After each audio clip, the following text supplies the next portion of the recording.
noches, la opinión y el debate han vuelto al canal Capital. Transmitimos en vivo y en directo. Hoy el panel de opinión del programa va a tratar sobre los oscuros negocios que se están denunciando en la sabana de Bogotá.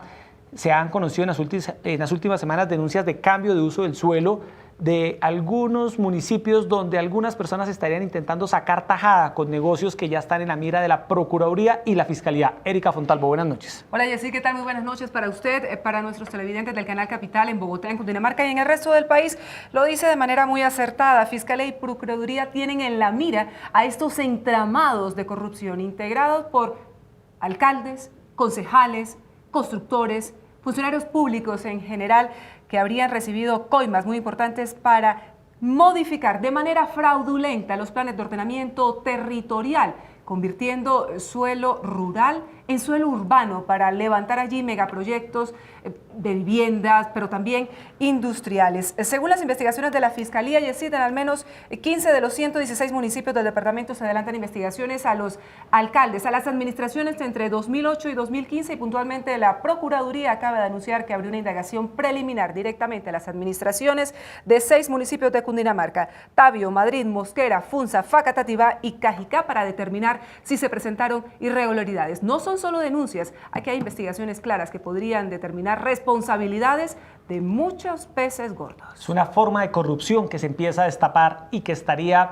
permeando a los municipios de la Sabana de Bogotá. Para eso, para analizar este tema, conocer las denuncias, hemos invitado esta noche a Opina Bogotá al senador Carlos Fernando Galán de Cambio Radical, que ha hecho las denuncias en este tema. Senador Galán, bienvenido a Opina Bogotá. Muy buenas noches, Yesid, Erika, muchas gracias por la invitación y un saludo a todos los televidentes que nos acompañan esta noche. Y también a una persona que conoce muy bien los temas ambientales, de planeación, el exministro de Vivienda Carlos Costa, que también es hoy el decano de Ingeniería de la Universidad de La Salle. Exministro Carlos Costa, bienvenido al canal Capital y Opina Bogotá. Muy buenas noches, Yesid, Erika, televidentes, Carlos Fernando, muchas gracias. Bueno, empecemos, Erika, con el senador Carlos Galán, que es quien ha puesto el dedo en la llaga sobre este tema. Senador Galán, ¿qué es la información que usted ha recibido? Y para que los televidentes entiendan muy bien, ¿qué es lo que se conoce hoy como el volteo de tierras? ¿Qué es lo que está pasando? Bueno, ustedes lo explicaron un poco al inicio y básicamente yo llevo un poco más de un año con denuncias que llegaron a mi oficina y que tienen que ver con incorporar predios que son rurales a zonas de expansión o zonas urbanas de los municipios.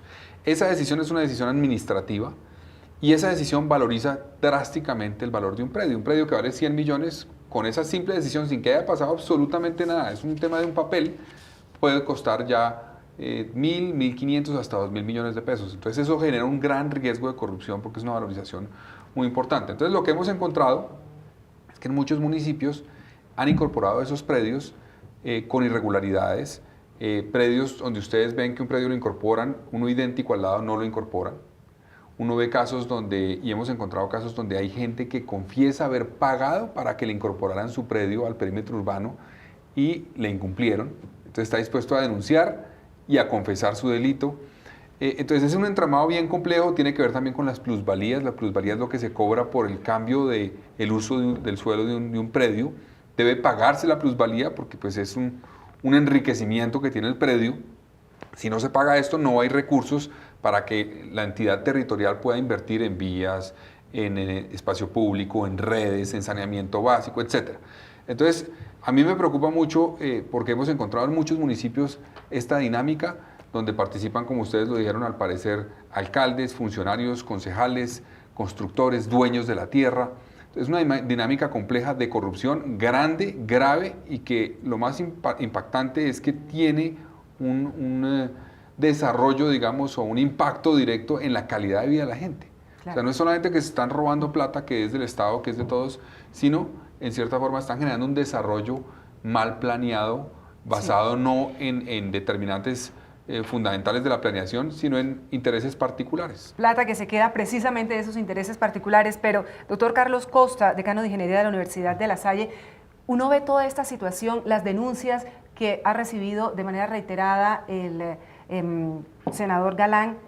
¿a qué organismos le compete estar vigilantes frente a esta situación? Porque es que de repente vemos un predio rural lleno de vacas y en un tiempo lo vemos convertido en un megaproyecto de vivienda. ¿Cómo es posible que no se den cuenta esos organismos de control? ¿O es que se están haciendo los de la vista gorda y también, como decíamos ayer, cobijados con esta misma manta de la corrupción?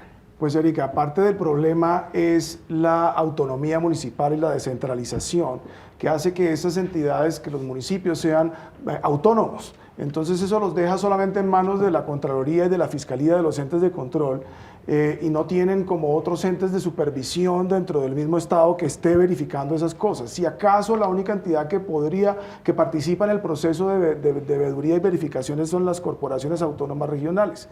Sin embargo, también tenemos el problema de que con la gran cantidad de municipios que hay en el país y muchos de esos municipios haciendo modificaciones de sus POTs, eso se presta para que se escondan. Sin embargo, por eso es que es muy importante las denuncias, por eso es que es muy importante que los ciudadanos se quejen, hay investigaciones abiertas y el trabajo de personas como el senador Galán y de otras personas que están disponibles o dispuestas como la prensa para hacer esto visible se vuelve fundamental, porque si no puede pasar desapercibido. Senador, ¿algún caso en específico que haya usted advertido que esté siendo investigado por la Fiscalía que permita ilustrar muy bien esta trama de corrupción? Bueno, es que como les decía, hay varias modalidades. Uno es el volteo de la tierra, otro es que en la plusvalía que se incorporó ya la tierra al perímetro urbano no se cobra lo que se debería cobrar. Eso ocurrió, por ejemplo, en Funza. En Funza se incorporaron unos predios al perímetro urbano del municipio para hacer bodegas y luego no se cobró la plusvalía que se debía haber cobrado. Entonces, obviamente tiene graves problemas hoy Funza porque no tiene los recursos para hacer las inversiones. Pero, senador, ¿eso pasa por el Consejo o es potestad a través de decreto de un alcalde? No, el alcalde, eso es un proceso complejo porque participa el alcalde, que es el que tiene la iniciativa. En principio tiene que hacer un estudio técnico para sustentar por qué quiere modificar el POT. Eso va a concertación con la autoridad ambiental, con la CAR, para determinar que los temas ambientales, digamos, están bien planteados en la modificación, tiene sustento que se modifica, que no se afectan elementos fundamentales de la estructura ecológica principal del municipio, etc. Y luego eso va a participación ciudadana y va también finalmente al Consejo. Vemos que en las diferentes etapas puede haber corrupción, son como peajes. Entonces, por ejemplo, a veces vemos que la participación ciudadana puede no ser efectiva, la gente participa, no le paran bolas, no le ponen atención a lo que dice la gente, o es gente a veces, infortunadamente, que está cooptada por los intereses de quien quiere modificar el POT. Entonces, hay diferentes dinámicas y hay casos como el de Mosquera, donde el alcalde presenta una modificación al POT, entre esos un predio que es de propiedad de su esposa.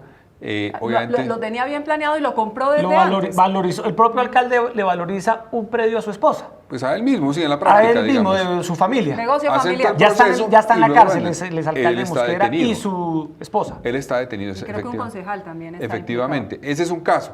Pero repito, hay todo tipo de casos. Hay otros casos como, por ejemplo, en Cajicá, donde se incorporaron unos predios sin que se esperara la concertación con la CAR y estuviera vigente la concertación con la CAR. En fin, hay innumerables casos que cada uno muestra como una figura, pero todo tiene que ver con la valorización de incorporar predios. Pero una cosa importante, los municipios crecen, las ciudades crecen, es inevitable. La pregunta es cómo lo hacen.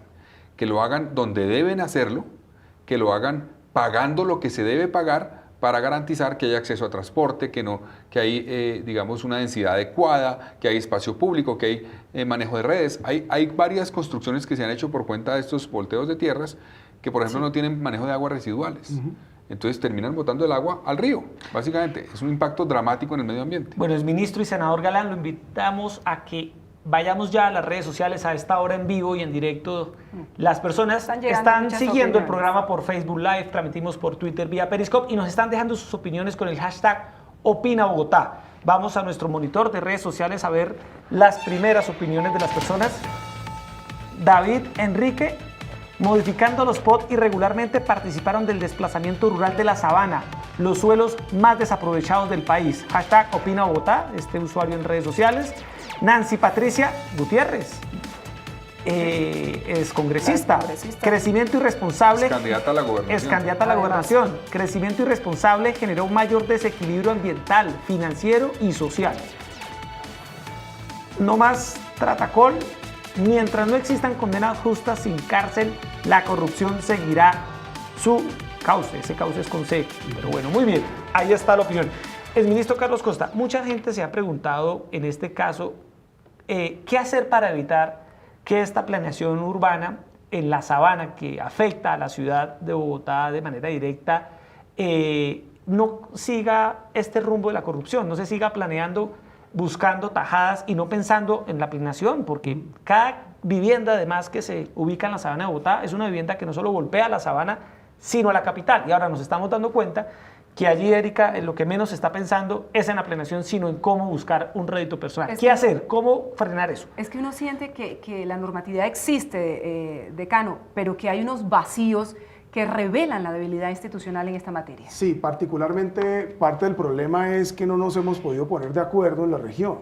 En otras zonas del país están las áreas metropolitanas constituidas, Bogotá y su región, Bucaramanga y su región.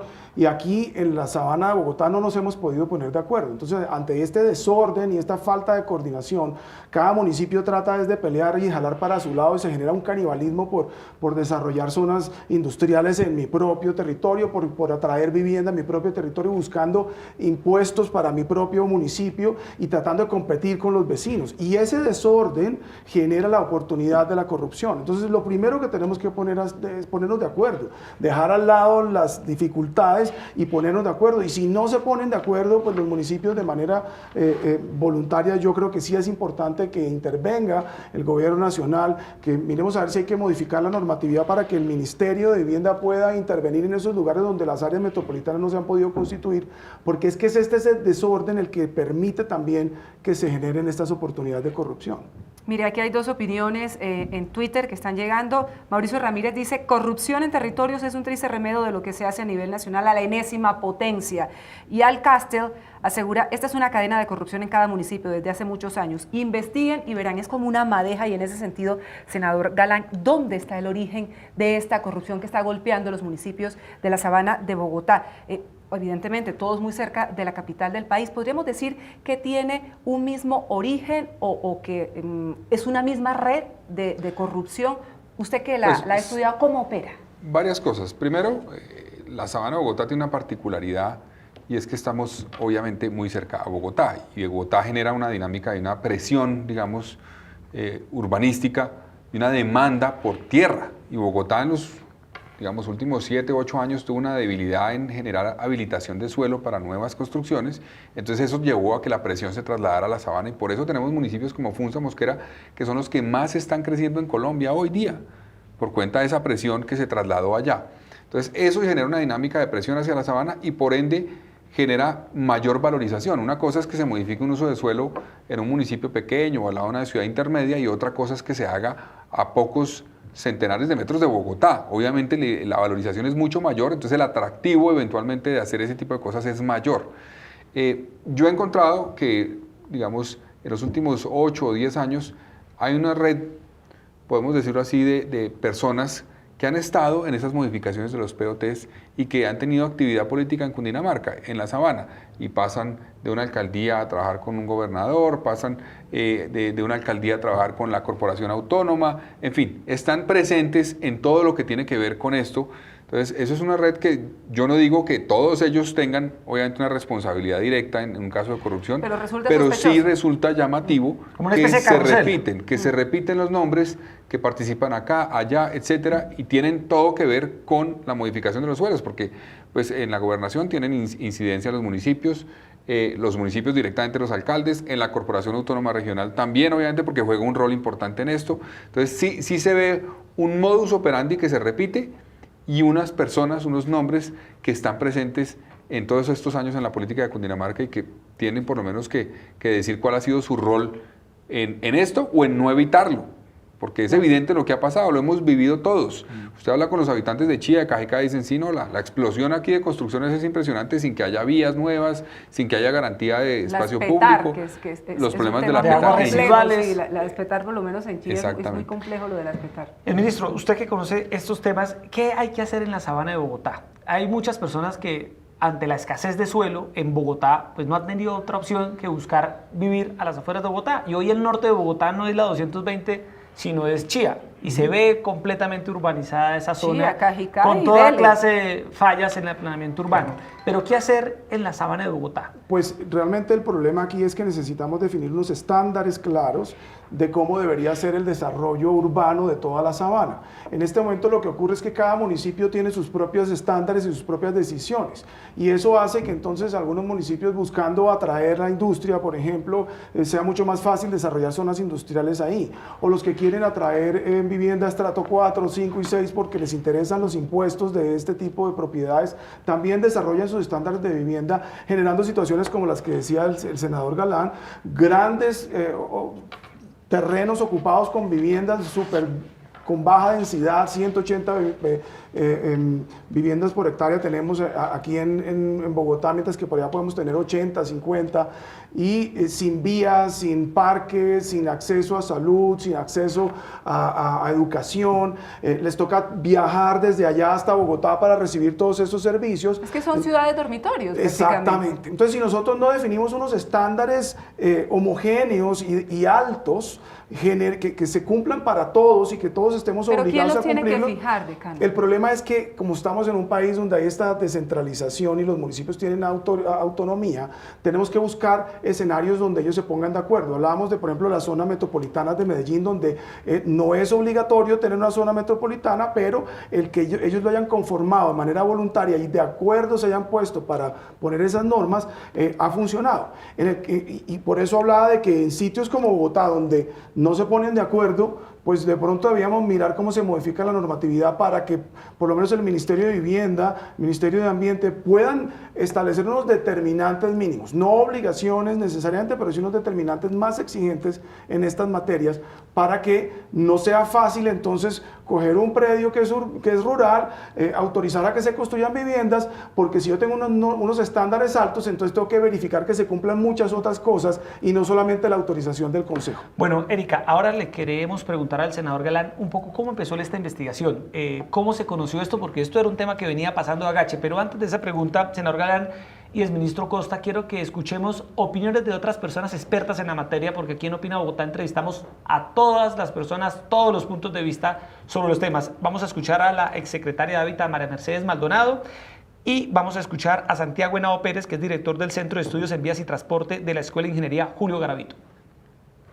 El problema de la corrupción en los planes de ordenamiento territorial que se ha detectado en Cundinamarca y en otras zonas del país, pues es muy grave y hay que atacarlo prontamente, pero desafortunadamente es la versión, el lado malsano de la forma como se ha abordado el ordenamiento territorial en nuestro país desde hace mucho tiempo, inclusive propiciado por el Ministerio de Vivienda.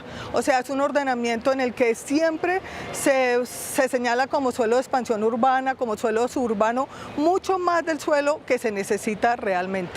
Y la preocupación principal en los POD no es la protección ambiental, la calidad de vida de la gente, la mejora de la localización de la vivienda de interés social, sino los negocios inmobiliarios, que haya mucho suelo para promover los negocios inmobiliarios.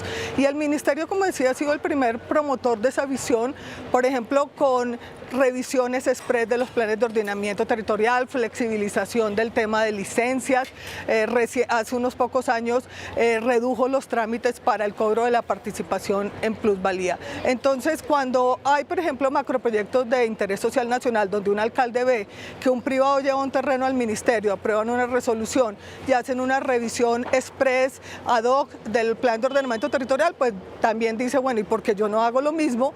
Cambio mi plan de ordenamiento y de ahí se deriva en el favorecimiento a amigos o familiares, pero el problema es sistémico, es de fondo y hay que abordarlo en esa integralidad, que es el problema del enfoque del ordenamiento territorial en Colombia.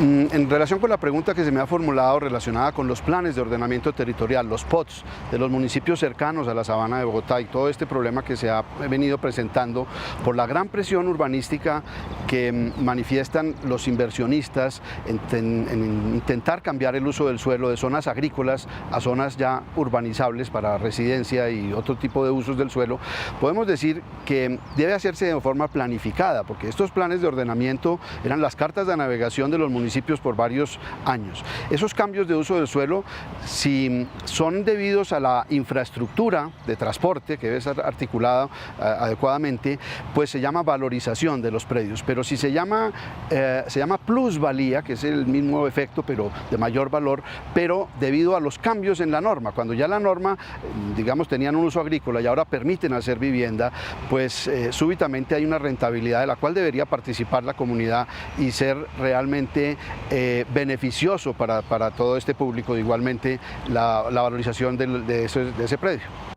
Bueno, Claro. 8:51 de la noche, transmitimos en directo por todas las plataformas del Canal Capital y le preguntaba, senador Galán, ¿usted cómo inició esta investigación? ¿Cómo se empezó a desenmascarar esto? Bueno, a mí me llegó una denuncia sobre la utilización de un predio, digamos, de espacio público, un predio que ha sido otorgado en cesión por un desarrollador, y ese predio, que era un bien público, espacio público, lo usaron para construcción de vivienda, el municipio. Entonces, ahí ¿En qué empezó, municipio? En Madrid. En Madrid. Ahora se tiene un error que cometió el Consejo, en fin, pero ahí se originó. Yo no digo que en ese caso específico ¿En qué haya año habido fue más o corrupción. menos? No, ese proyecto no lo han entregado, están Ok. las casas terminadas, pero los apartamentos terminados, pero la gente no ha accedido a ellos y ya pagaron muchos de las personas. Es una cosa dramática. Pero llegó a raíz de eso, entonces me puse a investigar y hablé con el alcalde de Madrid. El alcalde de Madrid, ese es un problema, pero hay otro problema más grave. Hay un proyecto aquí en Madrid donde se van a construir cerca de 20.000 viviendas en los próximos 8 o 10 años. Van a duplicar el tamaño de Madrid, Cundinamarca, y no están definidas cargas para garantizar que haya los servicios públicos que se requieren, las vías, el tema de educación, de salud. Entonces, muy preocupado el alcalde me lo manifestó. Yo dije, me voy a meter en detalle a mirar esto, y empecé a encontrar en el resto de la sabana temas muy similares. ¿Y le están llegando denuncias? Me están llegando decenas diarias de denuncias, tanto de la sabana como de otras ciudades del Claro. país, no solamente la sabana de Bogotá. Yo le pido ayuda a los ciudadanos porque son los que tienen la mejor información, son los que saben, para que me busquen y me entreguen las denuncias. Yo estoy conformando un equipo un poco más grande que el que tengo porque requiero de apoyo para poder investigar la cantidad de denuncias que hay. Es que en casi todos los municipios del país pasa, y en particular cerca de los centros urbanos. Erika, pero una cosa, pero sus denuncias estaban en manos del Sí. fiscal anticorrupción Estaban capturado por engavetadas. corrupción. Las tenía Sí. engavetadas. Señor Moreno. Yo le entregué, Se las entregó usted al por personaje instrucciones- equivocado. Por instrucciones del fiscal general, Sí. le entregué a la unidad anticorrupción en enero de este año las denuncias, preocupado porque no avanzaban. Pues en ese momento es que se conoce todo el escándalo de este personaje, y ahí busqué al fiscal general y él me dijo, no se preocupe, porque si bien él recibió las denuncias como coordinador de la unidad anticorrupción, los casos específicos se distribuyeron en unos fiscales que no eran él, que siguen en la fiscalía, que confiamos en ellos y va a haber resultados muy pronto. Y efectivamente hubo el primer resultado, Con que fue el el tema caso de Mosquera con la el imputación exalcalde. de cargos. Pero, exministro Carlos Costa, uno se pregunta, estas decisiones que se han tomado, por ejemplo, en casos en los que todavía no se han iniciado las obras, ¿se pueden reversar, o cuando se modifica un plan de ordenamiento territorial ya no hay nada que hacer? Pues yo creo que quedarían las cosas muy en el aire cuando uno tiene un plan de ordenamiento territorial y cuando ya hay inversiones y cuando hay terceros involucrados y personas de buena fe que están involucrados. Ahí es donde empieza el problema. En principio, un municipio y el Consejo podría deshacer lo que hizo si hay evidencia de que no De le corrupción, conviene por ejemplo. y que no le conviene al municipio, porque es que lo más importante del POT es que se traza el futuro, el desarrollo del municipio. Y si una cosa quedó mal hecha, va a impactar a ese municipio para el resto de la vida. Entonces, el Consejo debería poder reversar eso. El problema es cuando en el camino ya hay muchas personas de buena fe, compradores, que tienen los ahorros de toda su vida ahí involucrados, que hacen mucho más complicada la solución. Karen. Bueno, Erika y panelistas de esta noche, vamos nuevamente a las redes sociales. Nos están dejando varias opiniones con el hashtag #OpinaBogotá en Facebook, en Twitter, y vamos a verlas en nuestro monitor para saber qué está pensando, qué está opinando la gente sobre este tema. René Perilla, todavía falta destapar el fenómeno de Cajicá. Urbanizaron las veredas. Urbanizaron las veredas, métale el diente, senador Galán. Guillermo Aquí en otro Parras, caso. deben extender la investigación a Fusagasugá, Vea, una a más. donde el nivel de construcción de vivienda supera la capacidad de servicios. Bueno, Es senador Galán, complicado. Yo tengo otra, mire. ¿qué le dicen a usted? Fernando Sánchez nos dice, miren el POT de Cota, de Mosquera, de Fusa, de Zipaquirá, de Fusagasugá. Es decir, la gente, es increíble, tiene una cantidad de denuncias en torno a Pero es estos que- casos, pero parecería ser que no eran investigadas, no eran tratadas suficientes, las veedurías ciudadanas, como decía el senador Galán, no eran escuchadas, Sí. y las autoridades, me imagino, tampoco les interesaba tramitarlas directamente en sus mismos municipios. Claro, pero ¿sabe qué ocurría? Que era lo que le quería preguntar al senador Galán, que esto gozaba de presunta legalidad, porque esto lo aprobaron los consejos municipales en los POT. Entonces esto estaba en aparente legalidad. Blindado, supuestamente blindado. Es llamativo, y es que la Procuraduría, específicamente una Procuraduría Provincial de Faca, recibió una cantidad de denuncias sobre los temas de las modificaciones de los POTs irregulares, y la cifra es impresionante. De cerca de 104 investigaciones, solamente una derivó en algún tipo de sanción. El resto fueron archivadas. Entonces, el doctor Costa mencionaba qué hacer. Yo estoy de acuerdo con él con el tema de buscar fórmulas para una planeación, digamos, regional, que sea integral, porque es que no se puede pensar que en una división política, entonces yo planeo mi municipio como yo quiera y al lado de esta línea haga usted lo que quiera, porque es una cosa absurda que genera un desarrollo problemático. En una instancia es eso. Segundo, lo que tiene que ver con los entes de control. Los entes de control, si están cooptados por la política, por los mismos que están haciendo eso, pues no van a investigar absolutamente nada. El caso de Mosquera, que ya tiene preso al alcalde, fue denunciado a la fiscalía hace 4 años y lo archivaron.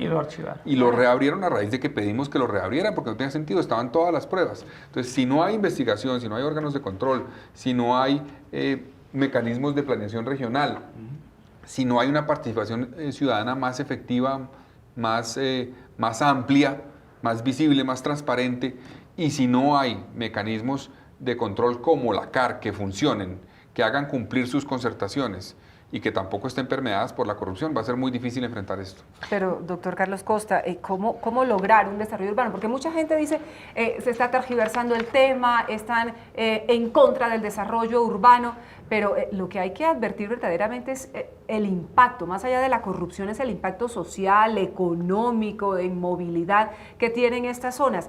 El desarrollo urbano existe y se va a seguir dando, porque de lo contrario las ciudades no crecerían. ¿Cómo lograr un desarrollo urbano que sea sostenible, que sea responsable verdaderamente cuando persisten estos fenómenos de corrupción? Erika, ese punto es muy importante y tenemos que ser claros en que las ciudades van a seguir creciendo y tienen que crecer, porque de lo contrario, lo peor que puede pasar es frenar el crecimiento de los centros poblados, porque toda esa gente va a tener que ir a vivir en alguna parte y va a seguir pasando lo mismo, crecimiento desordenado por fuera donde estamos controlando. Entonces es importante que crezca donde debe crecer, y lo que necesitamos es definir unos estándares importantes ahí. Por ejemplo, mucho de esto que está ocurriendo es que todos estos predios que se vuelven urbanos, antes eran rurales, se vuelven urbanos para construir, son predios que no tienen servicios públicos. El límite urbano de un municipio debería coincidir según la ley con el límite hasta donde los servicios públicos del municipio llegan. Yo no puedo declarar algo urbano cuando yo no tengo cómo llevarle allá agua, ni energía, ni tratamiento de aguas residuales, o por lo menos alcantarillado. Entonces, deberían por lo menos cumplirse esos requisitos mínimos. Identificar que la inclusión de estos predios como predios urbanos es irregular, es relativamente simple. Cuando uno sabe que hay municipios que ni siquiera tienen acueducto, que viven de agua en bloque de Bogotá, y entonces, ¿cómo es que incluyen predios urbanos, predios rurales dentro de la área urbana, si ni siquiera tienen cómo garantizarle agua a las casas que se van a construir ahí? Entonces, casi que lo primero es ir a lo básico, y es asegurarnos de que estas modificaciones están cumpliendo con los mínimos de la ley, pero que no sea como que el respaldo del Consejo en pleno le da legitimidad a una decisión de esas, cuando detrás es que lo obvio se está incumpliendo. Y paso seguido es que deberíamos definir unos estándares de urbanización en la sabana de Bogotá. De acuerdo con los tipos de municipios, por ejemplo. De acuerdo. De acuerdo. Bueno, vamos a escuchar ahora otras 2 opiniones de expertos. Entrevistamos a Oscar Alfonso Roa, que es un profesor de la especialización de Economía Urbana y Regional de la Universidad Externado, y entrevistamos también al secretario de Planeación de Bogotá, Andrés Ortiz.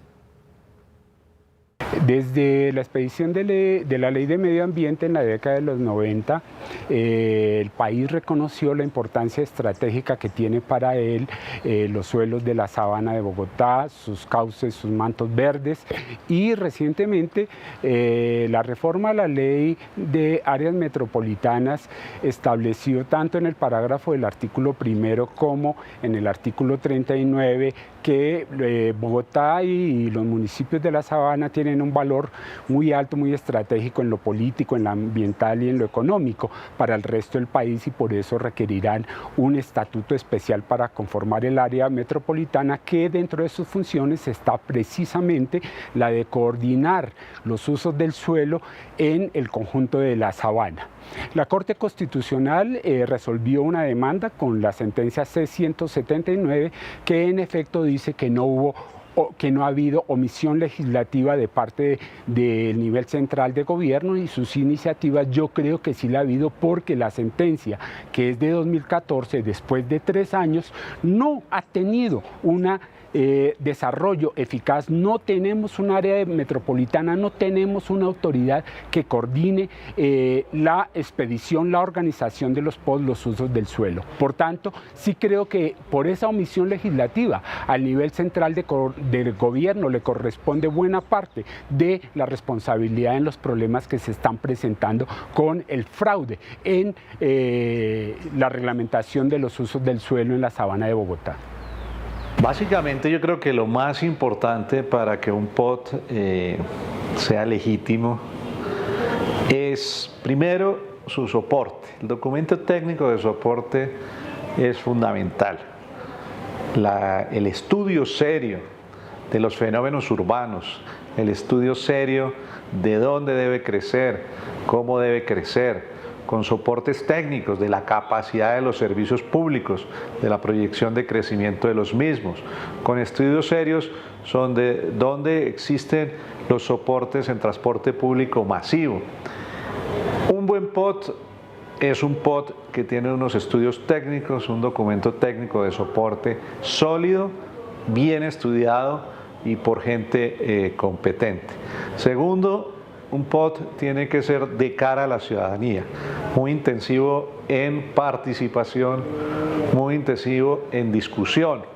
Y cuando hablo de cara a la ciudadanía son diferentes actores, son las comunidades de las distintas localidades, son las universidades en el debate público, son los grupos organizados de interés, como pueden ser los gremios de comerciantes, los gremios de colegios, todas estas instituciones.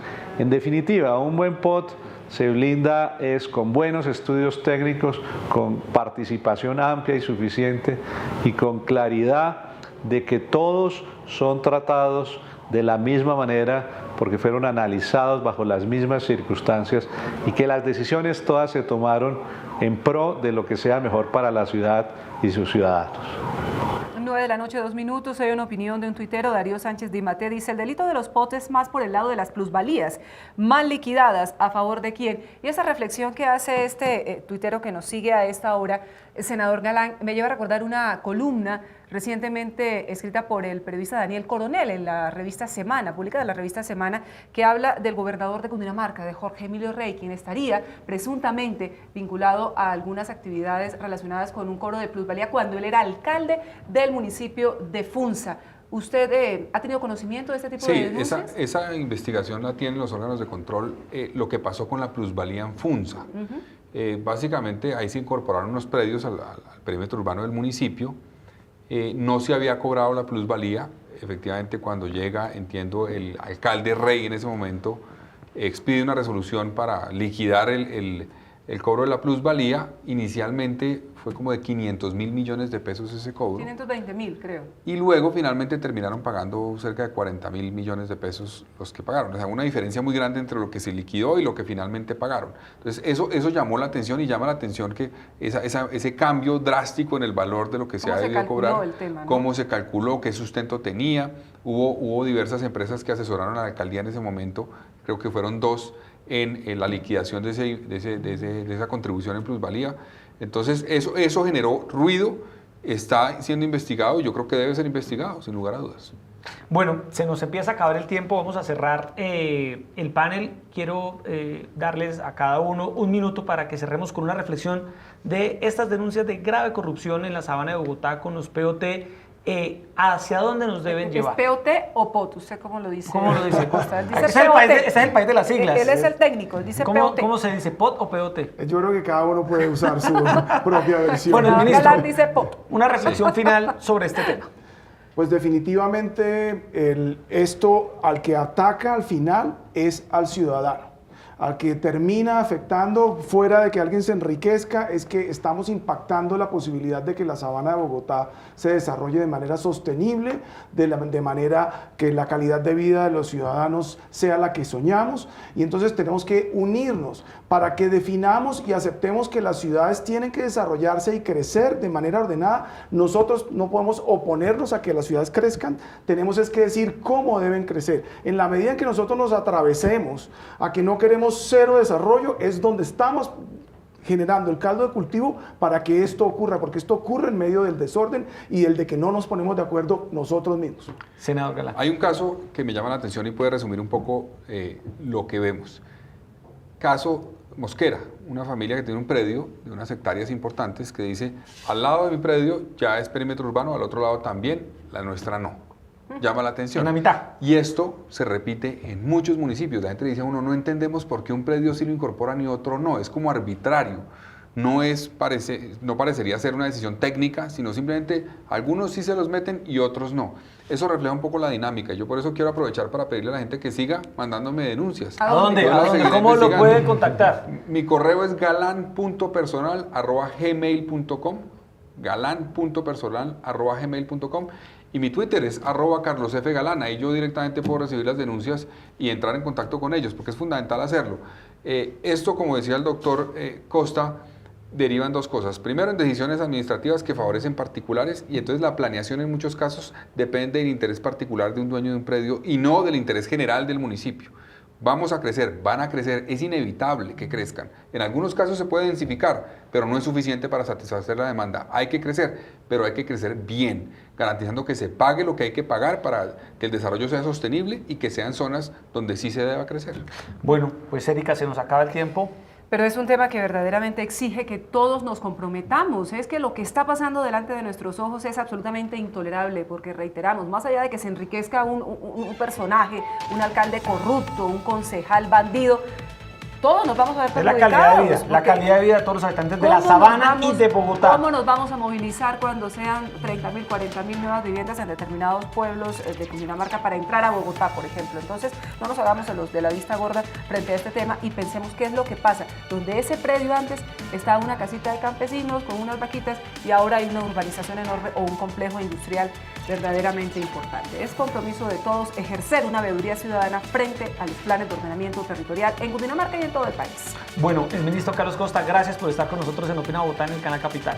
Yesid, Erika, muchas gracias por invitarme y a los televidentes también muchas gracias. Senador Galán, gracias por estar con nosotros, por ventilar estas denuncias y vamos a hacerle seguimiento a este tema. Muchas gracias, Erika. Yesid, un saludo al doctor Costa y a todos los televidentes que nos acompañan. 9 de la noche, 8 minutos. Bueno, En Erika, directo. muchas gracias. Y Mañana tenemos una cita. mañana tenemos una cita. El gobernador de Cundinamarca, Jorge Rey, va a venir acá a Opina Bogotá. Va a responder a las denuncias que se han hecho en su contra, periodísticas que han salido en las últimas semanas. Va a responder a todas estas versiones que vienen circulando sobre presuntas irregularidades en los POT de la Sabana y va a dar respuesta a todos estos temas, Erika. Lo vamos a tener mañana aquí, Esclarecer. 8:30 en vivo, porque aquí buscamos la opinión de todas las personas, todas las personas que estén, digamos, que tengan que ver con los temas, los escuchamos en este espacio, porque la opinión y el debate han vuelto al Canal Capital. Muy buenas noches y nos vemos mañana nuevamente a las 8:30. Muchas gracias.